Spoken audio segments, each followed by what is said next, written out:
My philosophy was a very simple one. And this is where I think film plays a big part in my life. Rudy was one of my favorite films growing up. But after watching that film, I come to understand if I could work that hard every day, being blessed with the physical tools that I have, what would my career be? And I made a promise to myself from that day that I was going to work that hard every single day so that when I do retire, I have no regrets. And that was the most important thing for me, is to leave no stone unturned, get better every single day. And if I lived that way, then over time, I'd have something that was beautiful. And that was my philosophy. It seems like a pretty simple one, but if you live your life to just get better every single day, and do that for 20 years, what do you have? Yeah, well, Phil introduced meditation to us when he came to our team in 99, 2000. And it was something that I instantly gravitated to because I could see the effects. I used to watch, studying the games, the Bulls teams, and watching their demeanor, watching their composure, playing in a tough place like Utah doing the finals and being down 17.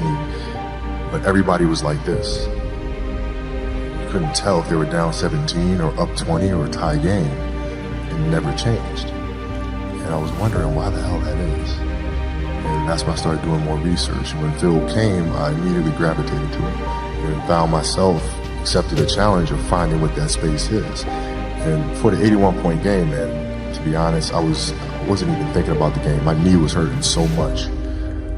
I didn't know then, but I had a flapper joint, cartilage stuck in my joint line. And so my mind was really trying to go to a place where I don't feel that pain. And the game started, and because of that, I was just in a different space. I wasn't worried about what was to come. I wasn't worried about what just happened. I was just here. And when you're just there in the moment, playing plays right in front of you, your focus is heightened because nothing else matters. Well, here's why practice was important to me. Not from just the standpoint that I enjoyed playing. Like, I enjoyed being there. I enjoyed getting better. But as a leader of a team, it's also your responsibility to elevate the rest of the guys. And what people tend to get stuck on a lot is saying, okay, the way to make players better is to pass them the ball when they're open. It's a very trivial way to look at it. What you have to do is you have to get them emotionally to want to be better. You have to get them to an emotional space where they wake up every morning driven to be the best version of themselves, right? How do you do that? And in practice, for me, it was a chance to drive them, to challenge them, right? And this is where you have to know your teammates, because if it's late, you just had a back-to-back, and we had practice the next day, and you show up, guys don't feel like going through the motions, don't feel like practicing.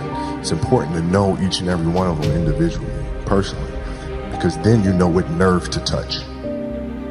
Some guys, it's like, okay, come on, let's, we can do this. That'll get them going. Other guys, no. You got to figure out what button to push. Powell was always Spain. If I tell them how they lost in a gold medal to us and how they're going to lose again, how I'm going to beat your ass in practice just like I beat you in a gold medal game, you'd hate that. You'd hate that. But that's what practice was. You have to drive them. You absolutely have to. And if practice is more intense and harder than a Game 7 will be, then a Game 7 will be easy. But if it's not, then that's when teams start folding and capitulating. I always dreamed as a kid that, it was possible to score 80 or 90 or 100. I always just had a dream. Like sometimes you lay down in bed and you visualize things. And you just kind of, that's at least how I would go to sleep. I'd lay down and I'd imagine playing for the Lakers, and I would imagine what the uniforms look like. I would imagine where we'd be playing, and, the smell of the arena and all sorts of stuff. And I would see myself, getting hot, and score 10 straight points. But in the dream, why would you ever interrupt that? You're not going to have a dream and be like, okay, then he misses his next 6. It's not going to happen. So you just keep dreaming and dreaming and dreaming. And before I go to sleep, I'm at 120 points, And so when you grow up, downloading that into your brain over and over and over. And then, that summer, I made 1,000 shots a day. 1,000, right? That's on top of weight training and my conditioning.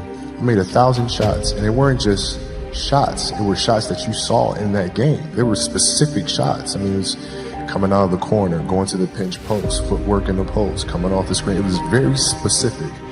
So when you download that into your system and you go out on the court and you're just executing things that you've done thousands of times before, and you have that dream, then that becomes possible.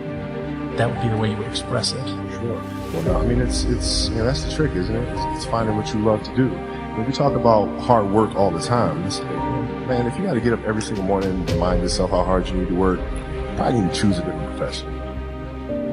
Because that shouldn't be there. Because I wake up in the morning excited to get to it. If I'm not training, I'm missing it. I'm not watching a game of basketball, I miss it.